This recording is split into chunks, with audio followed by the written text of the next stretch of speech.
Hey guys, this is iRacing Chewy Side, and I have a track guide for you guys today. I know, right? Finally getting back to doing these on a regular basis instead of just every now and then like Dover was. As you can see, we're at the Tricky Triangle Pocono Raceway, which is where we'll be running this week's NIS race for the NASCAR iRacing Series. And as you should know by now, these are for the fixed setup. And yeah, it's definitely a tricky place. So, as usual, I will do my usual routine. These will finally now be done more till the end of the season. Well, to the end of the whole NASCAR season. So, I'll just do my usual stuff. So, I'll just shut up and let you watch this lap.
Alright, there's a lap in the interior, and I'm going to go ahead and go find the exterior camera view so you can see it from a different point of view. I think I did that in a few of my videos, I'm not sure. So we'll just go ahead and select, I think, TV1. There we are. And I'll just let you watch this lap. So I'll shut up again.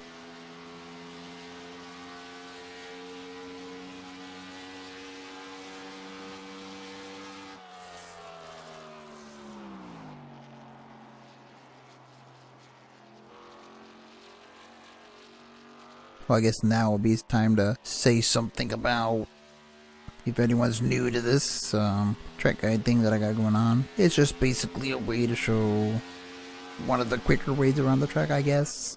Well, at least the way I do it. I'm not the quickest, but you know, it's just a reference point for newcomers, so don't expect it to be a herder pro. You're not a pro, because I'm not. Far from it.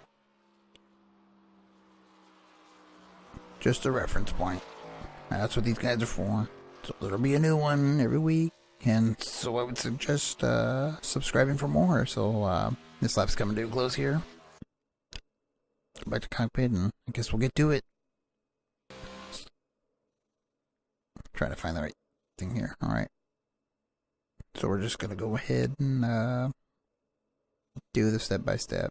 Again, talking about newcomers, I do it step by step by slowing down, where I pretty much slow all my braking points, or show my braking points of where I slow down. That's what I was trying to get to. So here we are making our approach to turn 1. You see a slow-mo thing here, or so what I do. So I start braking probably a half a car length before the 1 marker on the right side of the wall with Pepsi on it.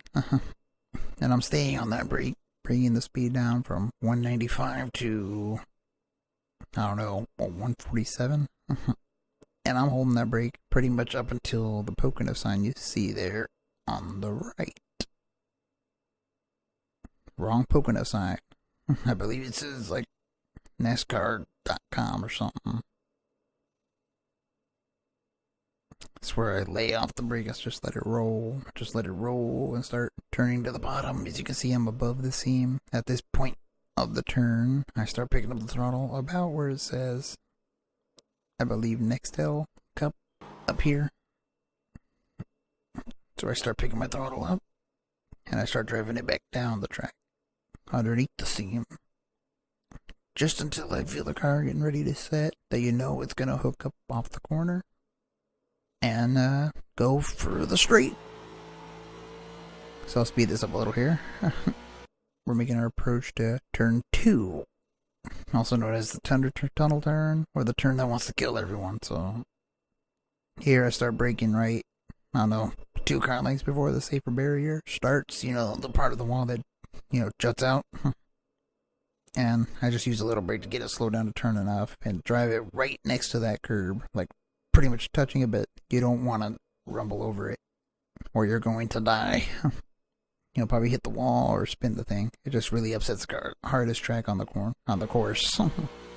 Hardest corner on the track.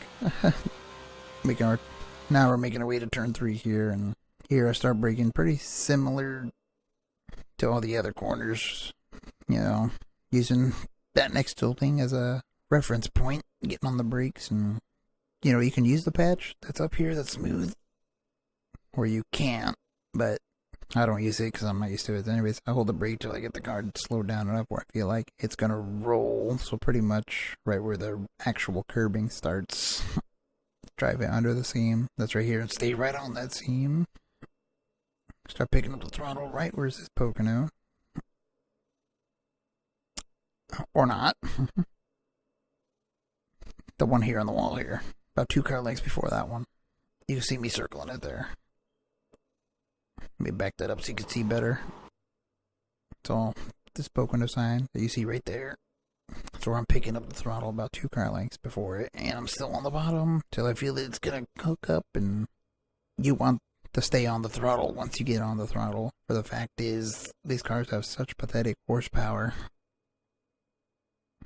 You just don't get any speed if you screw up, so, you know, you'll see me get a little looser, so that's what happens at this course. Yeah, and you drive it to the line for 56.480, which is the best I could do. Even though last night I hit a 403. You can get down to the 2, so it's very impossible to hit a 2.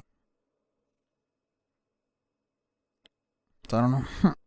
Pretty much nothing else to say about this course, except it's tricky. It's going to be tough. So be prepared for that. Plenty of space to go when there's a wreck, so hopefully you won't get caught up in it unless you're on the outside. If you are, you're screwed. So we'll be back next week at Michigan, as well as Sonoma coming up after that. And of course, every track that I haven't pretty much done a new guide on this year till the end of the season, well, till the end of the NASCAR season. Anyways, you can click on the top right to subscribe, pretty much next to that Pocono sign up there, or wait to the end of the video and there'll be another box showing another clip to a track guide. So anyways, this has been Sim Racing Chewy Side. See you on the track.